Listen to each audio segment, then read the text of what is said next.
스포츠 엑스파일의 청철입니다. 오늘 새벽 11월 27일 유럽 축구연맹 챔피언스 리그 김민재 선수와 이강인 선수의 맞대결이 있었습니다. 그러니까 바이에른 뮤니크인데 파리 상제르맹의 그 맞대결이 있었어요. 이것이 13년 만에 우리나라, 그러니까 2011년 그때 그 맨체스터 유나이티드 때 박지성 선수하고 스위스 바이엘 수비수 뛰었던 박주호 선수의 맞대결에서 13년 만에 이루어진 건데, 김민재 선수가 대단해. 수비수인데요. 1대 0으로 바이에른 뮤니크이 이겼어요. 그때 골을 김민재 선수가 헤딩으로 넣었어요. 사실 수비의 역할은 뭡니까? 수비는 실점만 안 하면 그건 역할을 다 하는 거예요. 이강인 선수는 후반 20분에 출전했습니다만, 참 제가 보는 김민재 선수가 우리나라 뭐 수비의 해교고 뭐 철기둥이라는 애칭이지 않습니까? 오늘 그 바이에른 뮌헨의 홈구장에서 있었죠. 파리 상제르맹 어웨이 경기였습니다만 11월 20일 새벽 5시에 있었던 거예요. 그러니까는 이 김민재 선수가 전반 38분에 결국은 헤딩골로 결승골을 넣어서 1대 0으로 결국은 그 바이에른 뮌헨이 이겨가지고요. 결국은 지금 그 3승 2패로 11위입니다. 그 유럽 축구연맹 챔피언스 리그가 지난해와 금년의 경기 방식이 달라졌어요. 이것은 제가 우리나라 선수들 소식 전해드리고 나서 자세하게 설명을 해드리겠습니다. 그래서 결국은 지금 파리 상제르맹이 바이에른 뮌헨도 지금 분데스리가에서 1위잖아요. 무패로. 파리 상제르맹도 마찬가지입니다만은 이번 이 유럽 축구의 챔피언스 리그에서는 지는 바람에 지금 1승 1무 3패 26위입니다. 36개 팀 가운데. 자, 그리고 또 오늘 새벽에 말이죠. 그 네덜란드 페노르트의 그 황희범 선수가 있잖아요. 그리고 맨체스터 시티. 이 맨체스터 시티가 요즘 왜 이렇게 됐어요? 지난번에 그 토트넘한테 4대 0으로 깨졌잖아요. 자기 안방했어요. 그때 손흥민 선수가 도움을 하나 기록했잖아요. 응? 근데 3대 0으로 이기고 있다가 3골을 허용했어요. 홀란 선수가 뭐 2골 넣었는데도 불구하고요. 사실 네덜란드 페노르트만 해도 빅리그가 아니잖아요. 응?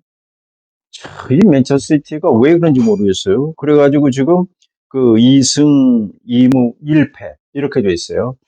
자, 이래서 오늘 새벽에 그러니까 이강인 선수 대 김민재 선수의 맞대결이 있었고 또 황희범 선수가 경기가 있었고요. 이런데 지금 유럽 축구연맹 챔피언스 리그는 작년만 해도 32개 팀이 8개 조로 나눠서, 그러니까 한 조에 4팀씩 해가지고 이 리그 해가지고 이 16강을 진출하는 경기 방식이었잖아요.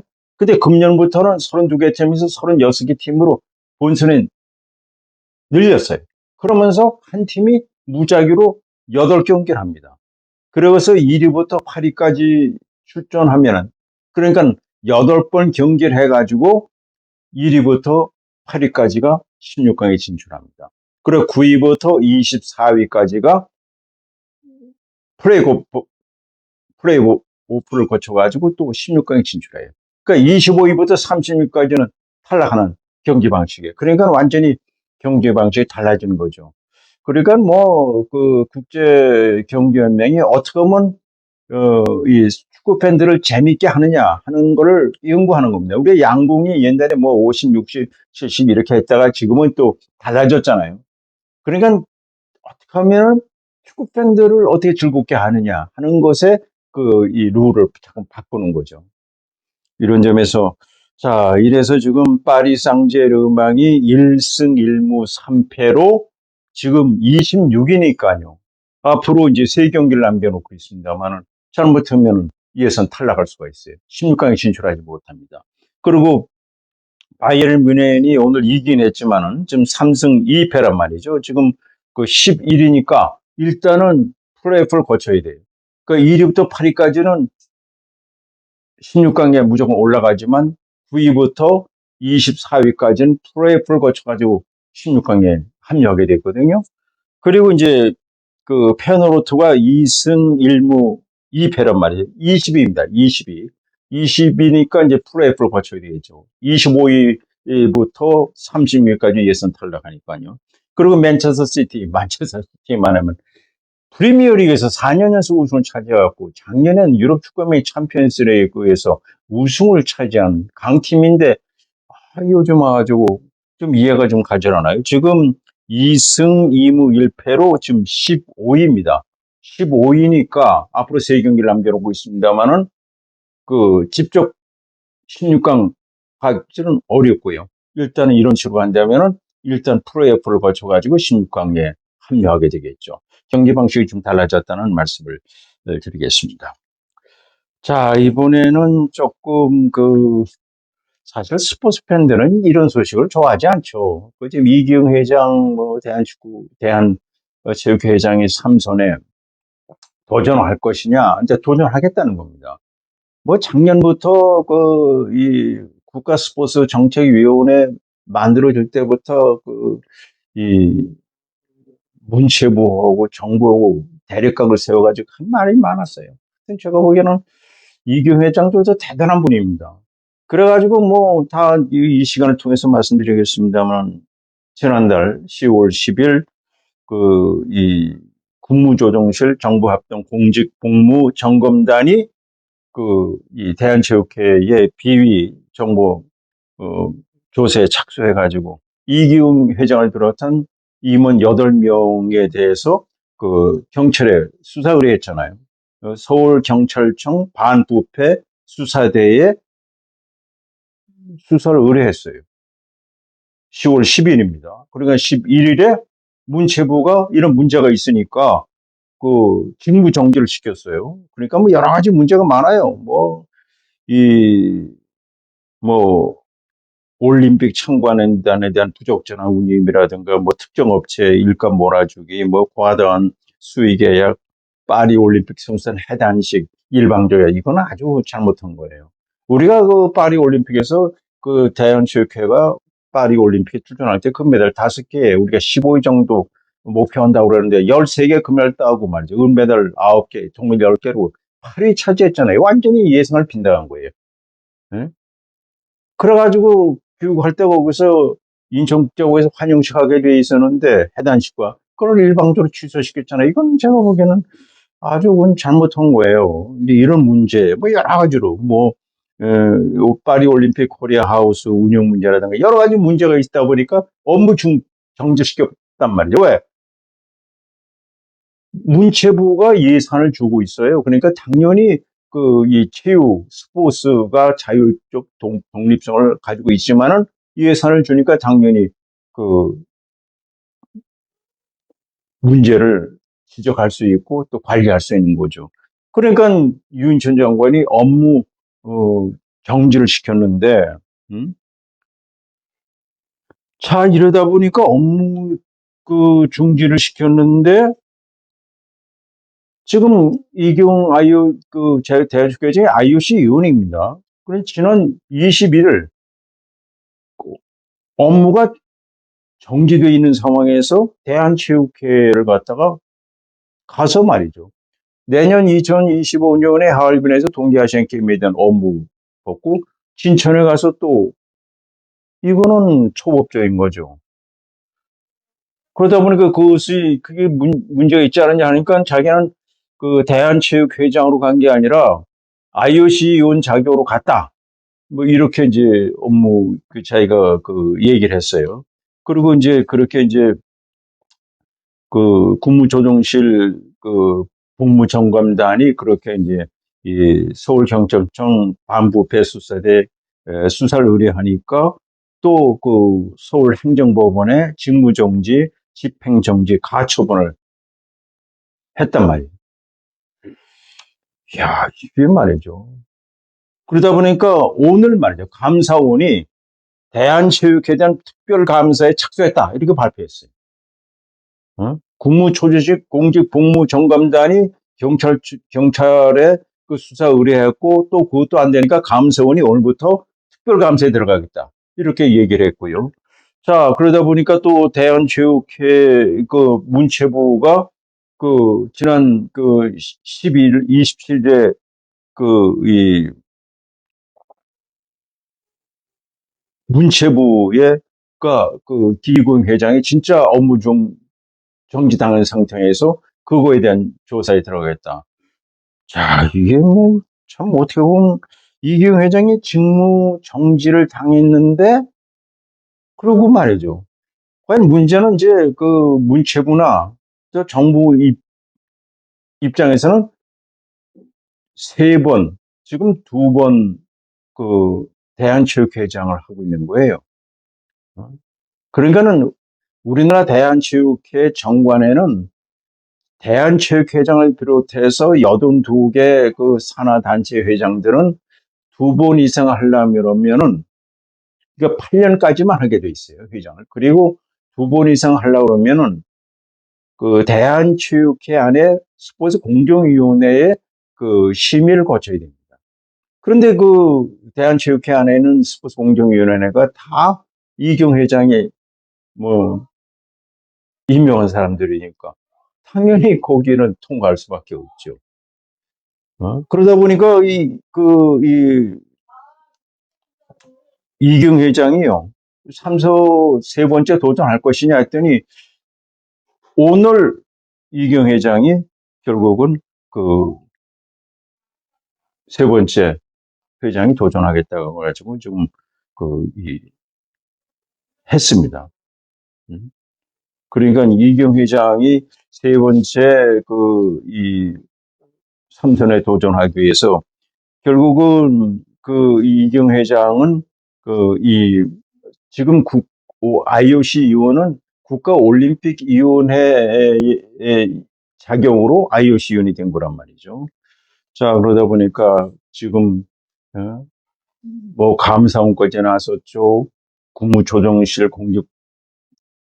점검단에서 수사 의뢰했죠. 문체부가 업무 정지시켰는데도 불구하고 이경 회장이 내년에 있을 대한체육회 회장에 세 번째 도전하겠다. 이래가지고 참 제가 보기에는 참 이런 일은 처음 보는 것 같아요. 제가 72년부터 체육기자였습니다만 참 어떻게 보면 스포츠를 좋아하시는 분들은 이런 거는 참 관심이 없죠. 참 우리나라는 참 이게 글쎄요, 그럼 뭐 즐거운 얘기는 아닙니다만 하여튼 그 스포츠 지금 대한축구협회 회장도 마찬가지잖아요. 정몽규 회장이 지금 네 번째 도전하겠다는 거 아니겠습니까? 지금 아직 발표는 안 하고 있습니다만 곧 발표를 해야 돼요. 허정무 옛날 부회장 이거 뭐 2010년 남아공 월드컵 때 그 감독으로 그 16강까지 진출까지 허정무 씨가 또 대한축구협회 회장하겠다고 나서고 있는데 지금 정몽규 회장도 그 네 번째 회장에 지금 그 도전 생각을 가지고 있는 것 같아요. 최대 관심이죠. 어차피 내년에는 각 경기단체 회장들이 이제 누가 될는지 모르겠습니다만 선거입니다. 관심 있는 것은 역시 대한체육회장하고 축구협회 회장이 아닌가 생각됩니다. 좀 따분한 소식이 할 수가 없습니다만. 자, 재미있는 얘기를 하죠. 그 미국 프로야구 월드 시리즈는 뭐 다 아다시피 LA 다저스가 뉴욕 양키스를 4승 1패로 꺾고 결국은 그 여덟 번째 우승을 차지하지 않았습니까? 그러니까 대단한 거죠. 사실은 2020년에 그 LA 다저스가 일곱 번째 우승을 차지했습니다만 그때는 코로나 때문에 결국은 그 카프레드를 하지 못했죠. 그런데 이번에 말이죠. LA 다저스가 여덟 번째 우승을 차지하면서 배당금이 말이죠. 1억, 그러니까 1,804억 원입니다. 달러로 치면 1억 2,910만 달러. 우리나라 돈으로 1,804억 원을 배당을 받아가지고, 선수 한 명당 6억 7천만 원씩 포상금을 받았다고. 아이고, 뭐, 지난해는 1,806억 원이었는데, 금년엔 1,805억 원이, 포스트 시즌의 배당금이었다고 그래요. 그럼 다다시피 미국 프로야구는 내셔널리그, 아메리칸 나누어 있잖아요. 30개 팀이. 15개, 10개, 동부, 서부, 중부 이렇게 돼 있잖아요. 그래가지고, 뭐, 와일드 카드 결정전, 디비전 시리즈, 챔피언 시리즈, 월드 시리즈 5번 경기밖에 못했잖아요. 그리고 입장수의 60%를 합산해가지고 결국은 이 배당금이 되는데, 야, 그러니까는 1,804억 원, 어? 포스 배당금이. 그래서 그 선수 개인당, 그러니까 우승팀인 LA 다저스가 649억 원을 받았습니다. 그래서 이 79명이 그걸 나누다 보니까 선수 개인당 6억 7천만 원씩 받게 됐다는 말씀을 드리고요. 자, 그리고 우리나라는 카프레드가 한 지가 참 오래됐습니다. 2019년에 그 20세 이하 월드컵에서 우리가 그때 폴란드에서요, 이제 경기가 열렸는데 우리가 준우승을 했죠. 그때 우크라이나한테 3대1, 1대3으로 깨졌어요. 그때 이강인 선수가 MVP상 받고요. 시청 앞에서 환영식도 하고 이 시청 앞에서 이렇게 환영식하고 그다음에 이제 카퍼레이드를 하게 돼 있었어요. 그런데 전격적으로 그때는 문재인 대통령 시절입니다. 카퍼레이드를 40분 동안 하게 됐는데 없애버렸어요. 그래서 제가 물어봤어요, 축구협회. 왜 카퍼레이드 하게 되는데 없앴냐 했더니 그땐 청와대죠. 지금 문희정 대통령 용산입니다만.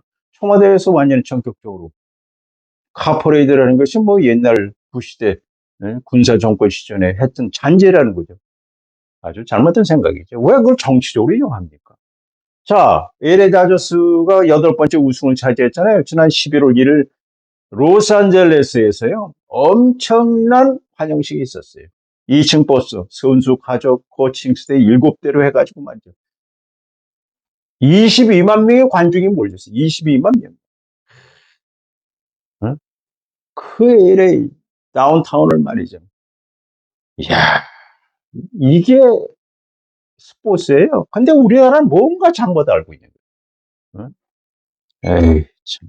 22만 명이 몰려도 오전 11시부터 말이죠. 뭐 대단하대. 우리나라 우리 이 곽현수라고요. 있잖아요. 어머니가 한국 사람이고 한국인은 곽현수. 미국 아버지가 미국 사람인데 대학 야구 코치라고 그래요. 에드먼이라고 그러죠. 우리 국제대회 있을 때마다 우리 택마크를 다는 에드먼 선수 또 LA 다저스에 소속으로 해가지고 같이 이제 환영식에 2층 버스에 올라타고 말이죠. 했다는데 특히 오타니 선수 어떤 선수입니까? 대단한 선수 아니겠어요? 세계 스포츠 사상 10년에 7억 달러, 9,800억 원으로 계약을 했고요. 뭐 대단한데 금년 4개 상을 받았잖아요. LA 다저 내셔널리그 MVP상까지 받고 말이죠. 금년 초에 다나카라는 농구 선수하고 일본 여자 결혼했잖아요. 그리고 부인도 같이 2층 버스에 타고 말이죠. 발령까지 했잖아요. 22만 명이 환영해줬다. 우리나라도 얼마나 좋아요. 우리나라는 너무 스포츠도 정치적인 데에 이 잘못된 거예요. 우리가 눈만 떨어지면 여야 종편에서 맨날 여야 국회의원을 놓고 싸움 시키고 말이죠. 정치 평론가라는 사람들이 나와서 여야 나와서 맨날 싸움이 우리 국민 모르게 진보와 보수로 나눠져 있어요. 우리가 이 시조선이 왜 어렵게 됐습니까? 저는 이걸 보면 저는 53년 하면서 우리나라가 왜 이렇게 되는지 이 언론도 책임이 있어요. 정치하는 사람들이야. 권력을 잡기 위해서 당연히 직업이 그렇다고 해도 왜 우리가 언론은 거기에 돼가지고 국민은 모르게 진보와 보수로 나눠져 있어요. 이게 제대로 가는 겁니까? 옛날에 안 그랬어요. 옛날에요. 더 즐거운 재밌는 게 많잖아요. 백성들이야 배부르고 등 따스한 게 최고잖아요. 정치인들이 국회 나올 때 우리나라 국가와 국민을 위해서 잘 살기 위해서 한다고 해놓고는 당선되고 나서는 자기 소속 당에 그냥 맨날 서로 말이죠. 저는 참 이런 얘기 할 때마다 짜증이 납니다. 스포츠 얼마나 좋아요. 대만이 프리미어 12에서 우승을 차지해서 정말 대단했잖아요. 어제 이 시간에도 말씀드렸습니다만은 대만 이 폭격기, 전투기 4대가 말이죠. 성광탄 터트리고 말이죠. 이게 바로 스포츠 아닌가 생각됩니다. 아이고, 오늘 여기까지 해야지. 시청자 여러분, 괜히 제가 흥분한 것 같습니다. 스포츠는 참 재밌어야 되는데, 오늘은 여기까지. 눈이 많이 왔습니다. 이럴 때일수록 정말 건강 조심하시기 바랍니다. 오늘 여기까지 스포츠. 시청자 여러분, 무조건 건강하십시오.